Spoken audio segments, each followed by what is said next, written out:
सांयोग कहते हैं दोनों की कॉम्बिनेशन। शरीर और आत्मा की कॉम्बिनेशन का नाम जीवन है। जैसे ये कॉम्बिनेशन छूटती है, अपन बोलते हैं जीवन समाप्त हो गया, द पर्सन इज नो मोर, जला दो इसको। मतलब जीवन क्या है वास्तव में? दो चीजों का मिलन है। जब तक ये मिली रहेंगी तब तक जीवन है। जैसे इनका वापस बिछो होगा, जीवन समाप्त। इस प्रकार से जीवन को यदि हम जाने तो धीरे धीरे हमारे को आध्यात्मिक दृष्टि कहाँ ले जाती है कि भैया ये जीवन एक तो अल्पकाल के लिए मिला है, इसमें ये उत्तम शरीर हमें मिला है, इस शरीर के माध्यम से हम अपनी आत्मा को सुधार लें तो इस जीवन की सफलता है। और यदि हमने इस जीवन को मौज मस्ती में, ऐशो आराम में बिता दिया तो इतने अच्छे जीवन को पाने के बाद में भी ये जीवन निष्फल हो जाएगा। इसे जीवन क्या है, इस डेफिनेशन को हमारे को अंदर तक उतार लेना है। धन संपत्ति पैसा ये तो छूटना ही है, नहीं छूटेगा ऐसा नहीं है, पर इसके छूटने के पहले इस जीवन को जितना अधिक ऊंचा उठा सकें उतना ऊंचा उठा लें तो ये जीवन सफल हो जाएगा। अब बात ये आती है कि जीवन के दो घटक हमारे सामने आ गए। कौन कौन से? एक शरीर और दूसरी आत्मा। शरीर क्या है? तो शरीर जड़ परमाणुओं का एक पिंड है। शरीर क्या चीज़ है वास्तव में? भले हम आईने के सामने देखते हैं तो हम सोचते हैं कि बहुत सुंदर हूं मैं, लेकिन वास्तव में हकीकत क्या है? शरीर क्या है? जड़ परमाणुओं का एक पिंड है। जो दूसरी मशीन्स होती हैं ऐसे ये भी एक मशीन है। जैसे एक पिंजरे में एक तोता हो, उसी प्रकार से जैसे तोते के लिए पिंजरा है, उसी प्रकार से आत्मा के लिए शरीर है। और इस शरीर में जो पंछी है वो कौन है? वो आत्मा है। आत्मा दिखती नहीं है, आत्मा सूंघने चखने में नहीं आती, लेकिन आत्मा में कॉन्शियसनेस है, जानने की क्षमता है। इसी सतत कुछ न कुछ जानना होता रहता है। इसी जब तक शरीर और आत्मा इन दोनों का संयोग बना रहता है तब तक अपन क्या पाते हैं कि ये प्राणी जो है ये दिख भी रहा है शरीर के माध्यम से, और ये कुछ न कुछ अंदर संवेदन भी कर रहा है आत्मा के माध्यम से। जैसे इन दोनों का बिछो होता है तो शरीर में रिएक्शन होना बंद हो जाती है। शरीर कोई रिस्पॉन्स नहीं देता क्योंकि आत्मा चली गई और शरीर रह गया। इसलिए यहाँ पर हमें इतना समझ लेना है कि दो चीज़ें हैं और दोनों की कॉम्बिनेशन से जीवन चल रहा है। ये हमने जाना जीवन को। एक दूसरा पहलू हमारे सामने आता है जिसे हम बोलते हैं प्रबंधन। प्रबंधन और कुछ नहीं है, प्रबंधन यानी मैनेजमेंट।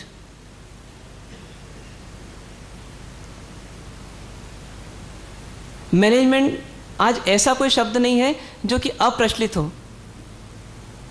पर मैनेजमेंट को भी सही ढंग से समझने वाले कुछ ही लोग हैं। मैनेजमेंट क्या चीज है वास्तव में? किसी कार्य को व्यवस्थित करना, उसी का नाम मैनेजमेंट है। मैनेजमेंट सिर्फ हुकूमत चलाना नहीं है, सिर्फ उंगली निर्देश देना नहीं है। किसी को मैनेज करना इसका मतलब उस कार्य में इतना समर्पित हो जाना कि उसकी जवाबदारी अपन स्वीकार कर लें कि इसको पूर्ण करना ये मेरी जवाबदारी है, और उसके लिए हम एक व्यवस्थित प्रक्रिया अपनाएं और उस कार्य को अंजाम दें। उसका नाम मैनेजमेंट है। मैनेजमेंट सिर्फ अधिकार नहीं है, मैनेजमेंट एक कर्तव्य भी है। हम सोचें कि मैनेजमेंट का हमको पोस्ट मिल जाए तो इसका मतलब हम बहुत ऐश में रहेंगे, ऐसा नहीं है। मैनेजमेंट की पोस्ट निभाना इसका मतलब एक शिखर पर बैठ करके अपने कर्तव्यों का निर्वाह करना। पूरा देश चल रहा है अलग लोगों के द्वारा, लेकिन देश में कोई बड़ी दुर्घटना हो तो जवाबदारी किसकी? तो प्रधानमंत्री की। क्यों? क्योंकि वो टॉप मैनेजमेंट है, टॉप मोस्ट मैनेजमेंट है। तो मैनेजमेंट भी इतनी हल्की चीज़ नहीं है। किसी भी कार्य को व्यवस्थित करने के लिए जो एक उचित प्रक्रिया है उसका नाम मैनेजमेंट है। इस मैनेजमेंट को थोड़ा अपन समझते हैं, बिल्कुल सतही तौर से चालू करते हैं। सबसे पहली स्टेज मैनेजमेंट क्या चीज़ है? मैनेजमेंट को हिंदी में बोलते हैं प्रबंधन। प्रकृष्टम बंधनम इति प्रबंधनम। प्रकृष्टम बंधनम इति प्रबंधनम। प्रकृष्ट कहते हैं उत्तम, सर्वोत्तम, और बंधनम मतलब जोड़ने की प्रक्रिया। किसी कार्य के अलग अलग घटकों को एकीकृत करना, जोड़ देना, उसका नाम क्या है? प्रबंधन। प्रबंधन क्या करता है वास्तव में? कहते हैं मैनेजर जेब में हाथ डाल के चलता है, लेकिन वो क्या करता है? पूरी यूनिट के जितने एम्प्लॉयज़ हों उन सबको इस प्रकार से एक नेटवर्क में डाल देता है जिससे सब आपस में जुड़ जाएं और जुड़ करके जो यूनिट का ऑब्जेक्ट है, एम है, उसको फुलफिल करें। इसलिए मैनेजमेंट क्या है? वास्तव में सब सूत्रों को एकीकृत करने की प्रक्रिया है, जोड़ने की प्रक्रिया है, इसलिए उसका नाम प्रबंधन है। एक मैनेजमेंट नहीं हो और 1000 एम्प्लॉयज़ हो, 1000 मजदूर हो मिल में, तो मिल कभी प्रॉफिट में नहीं आ सकती। लेकिन एक अच्छा मैनेजर हो और भले ही मशीन सेकंड स्टेज की, सेकंड कैटेगरी की हो, मजदूर जो हो वो भी अनस्किल्ड हो, उसके बावजूद भी वो संस्था प्रॉफिट में आ सकती है। इतना महत्व होता है मैनेजमेंट का। इसलिए मैनेजमेंट को मूल अर्थ में समझना है कि ये वह प्रक्रिया है जो किसी भी कार्य से जुड़े विभिन्न पक्षों को जोड़ देती है और इस प्रकार जोड़ती है कि लक्ष्य की प्राप्ति हो जाए। एक दूसरी परिभाषा, अपन थोड़े और आगे बढ़ें। प्रबंधन करना है तो क्या क्या लगेगा किसी व्यक्ति को? तो 5 चीज़ें लगेगी। सबसे पहले लगता है साध्य। साध्य मतलब गोल। साध्य, साध्य मतलब होता है गोल, एम, ऑब्जेक्ट, टारगेट, लक्ष्य।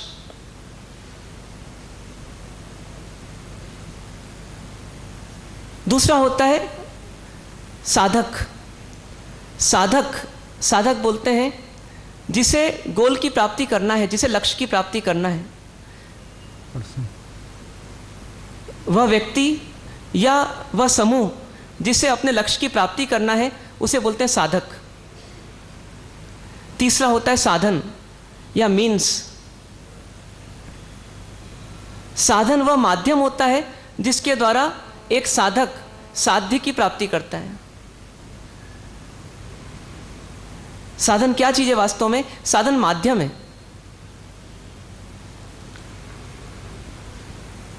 बॉम्बे जाना है, ट्रेन क्या है? एक साधन है। चौथी चीज होती है साधना।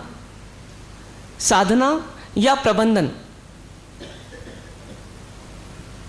साधना वह प्रक्रिया होती है जिसके द्वारा साधक साध्य की प्राप्ति करता है। वह प्रोसेस, वह प्रक्रिया जिसके द्वारा साध्य की प्राप्ति होती है उसे बोलते हैं साधना। अपन कहते हैं मुनिराज क्या करते हैं? जंगलों में जाकर साधना करते हैं। मंदिरों में जाके क्या किया जाता है? साधना। साधना क्या चीज़ है? अपने साध्य की प्राप्ति हो सके ऐसा जो प्रयास है उसका नाम साधना है। 5वां होता है सिद्धि। सिद्धि बोलते हैं लक्ष्य की प्राप्ति को।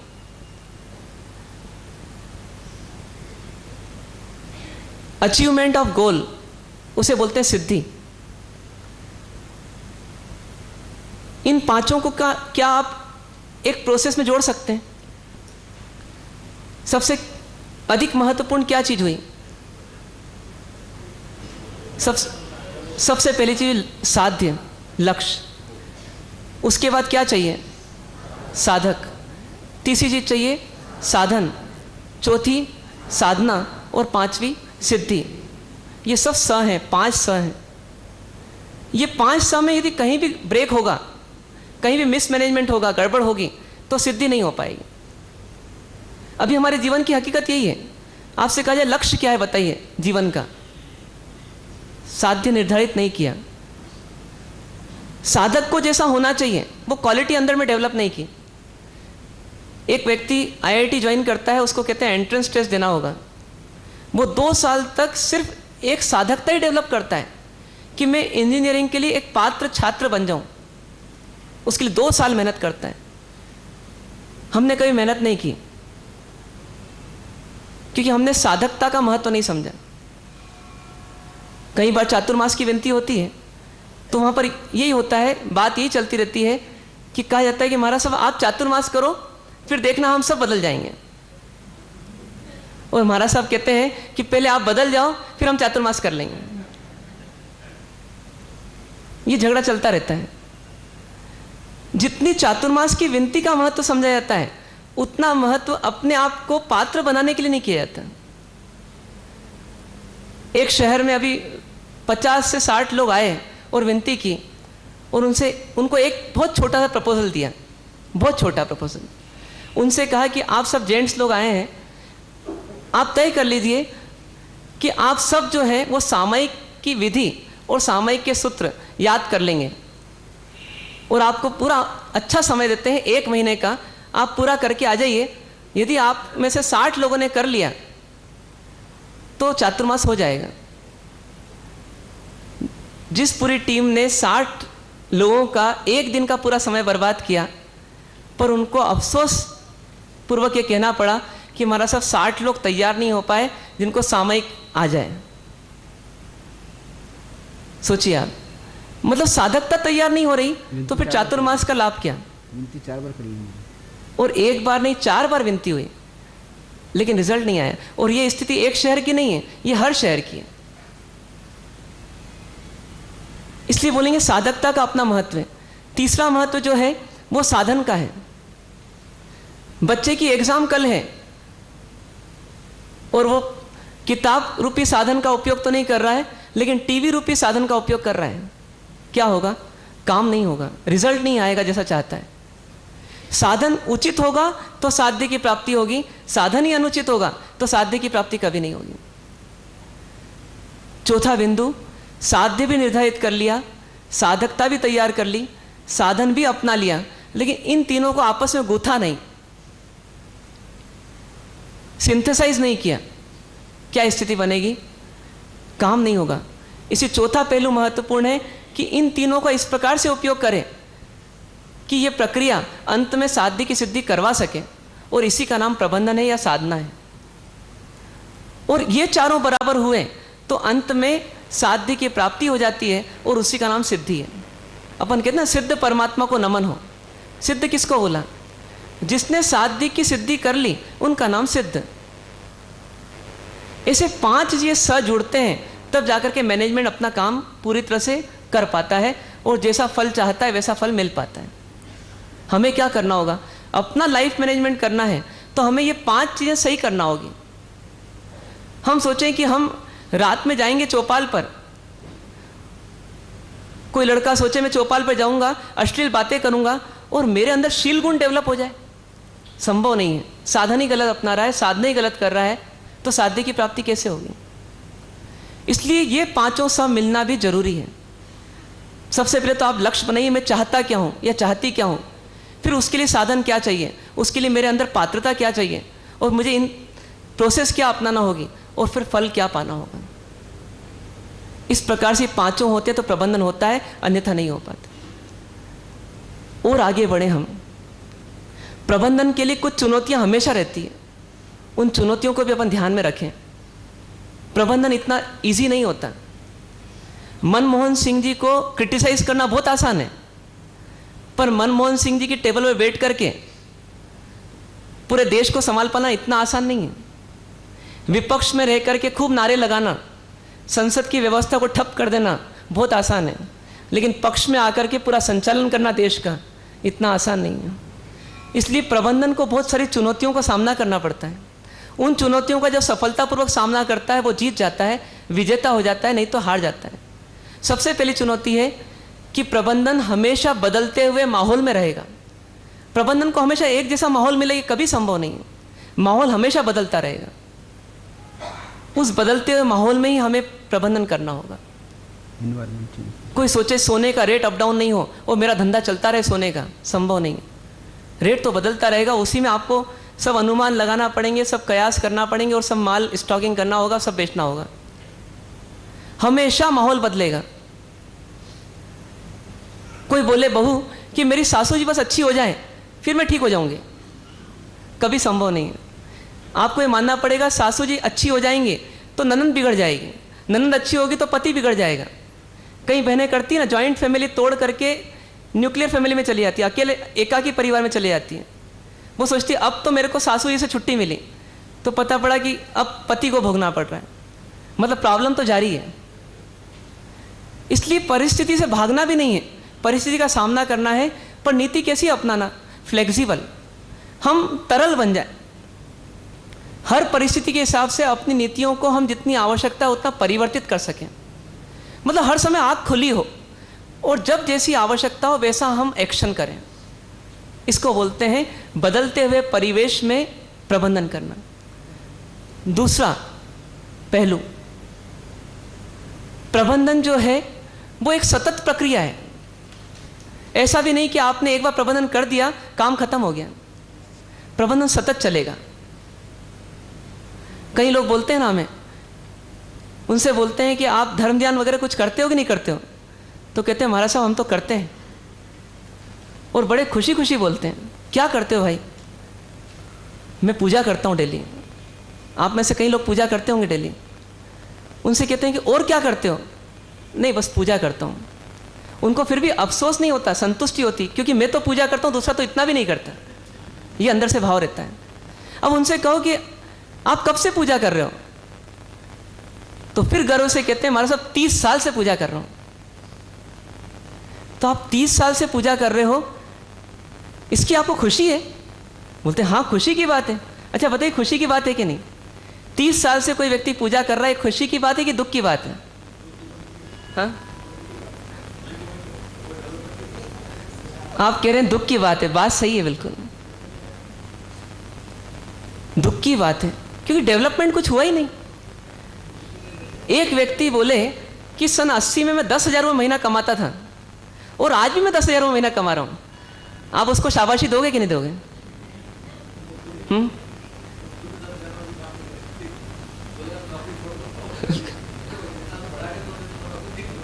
मतलब वहां डेवलपमेंट चाहते हैं ना अपन। ऐसे ही अपन सोचें कि हर जगह डेवलपमेंट होना चाहिए। यदि आप धर्म में डेवलपमेंट नहीं कर रहे हैं तो इसका मतलब आपकी धर्म की प्रक्रिया कहीं अवरुद्ध हो गई, वो सतत नहीं बनी रही, उसकी निरंतरता खत्म हो गई। हमें कहां तक बढ़ना है? तो जब तक वीतरागता प्रकट नहीं हो जाए तब तक रुकना नहीं। शालिभद्र मुनि एक समय इतने सुकोमल थे कि सूरज की किरणें भी उनके तन को लाल लाल कर देती। कैसी स्थिति थी? और एक समय वो आया कि तपती शिला पर जाकर के कायोत्सर में लग गए और आमरण कायोत्सर, और ऐसी साधना की कि कुछ भाव में मुक्त हो जाएंगे। सोचिए आप कि जब किसी काम का बेड़ा उठाया तो कब रुकना? तो किसी कवि ने कहा है कि विश्राम का पथ पर महान अनर्थ होगा। मतलब विश्राम का चिंतन भी पथ पर महान अनर्थ होगा। ऋण न युग का दे सका तो जन्म लेना व्यर्थ होगा। मतलब यदि लगना है तो फिर पूरा लगना है, जिसको कहते हैं अपनी भाषा में भिड़ के काम करना है।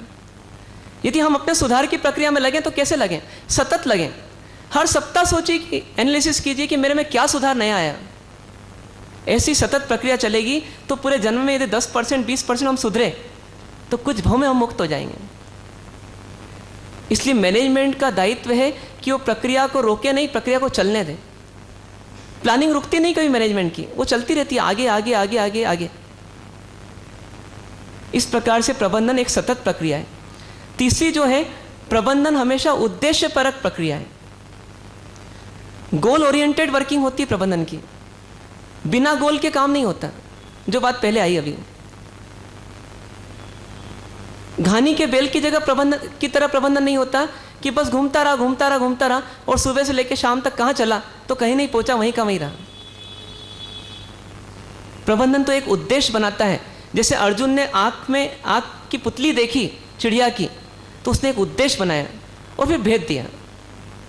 प्रबंधन क्या करता है? सबसे पहले एक गोल देखता है, एक लक्ष्य देखता है, और वो लक्ष्य कहाँ दिखता है? वो बाहर नहीं रहता वास्तविक में, वो रहता है भीतर में, मन में दिख जाता है उसको, और उसकी पूर्ति के लिए वो लग जाता है, और तब तक लगा रहता है जब तक वो वास्तव में सामने नहीं आ जाए।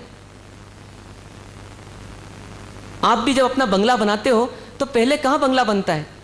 पहले मन में बनता है। मन से कहाँ आता है? नक्शे में आता है। और नक्शे से कहाँ पहुँचता है? तो हकीकत में सामने आ जाता है।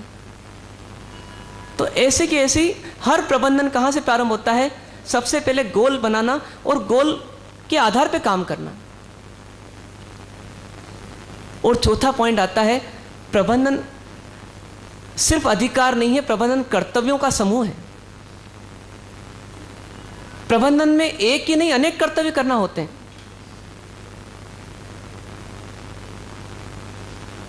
प्रबंधन कभी सिर्फ बैट्समैन नहीं हो सकता, सिर्फ बॉलर नहीं हो सकता। प्रबंधन क्या होगा? प्रबंधन ऑलराउंडर होगा। क्यों? क्योंकि उसको हर फील्ड में कुछ ना कुछ अपना एक्शन, कुछ ना कुछ अपना रोल निभाना होता है। आप भी देखिए, आपको ही वास्तव में यही रोल मिले हैं। एक व्यक्ति को पकड़ा जाए और उसको पूरा फोकस किया जाए, वो पति भी है, वो पुत्र भी है, वो मित्र भी है, वो श्रावक भी है, वो किसी का गुरु भी है, किसी का छात्र भी है, वो व्यापारी भी है, वो किसी का क्लाइंट भी है, वो किसी का ग्राहक भी है। कितने सारे रोल एक व्यक्ति के साथ जुड़े हुए हैं। प्रबंधन क्या करता है? प्रबंधन की ड्यूटी होती है कि वो अपनी ड्यूटी को निभाए। जितनी ड्यूटीज उसको मिली है, जितने रोल्स उसको मिले, सब रोल्स बराबर तरीके से निभाएगा प्रबंधन, तो काम होगा। यदि हम एक अच्छी गृहिणी का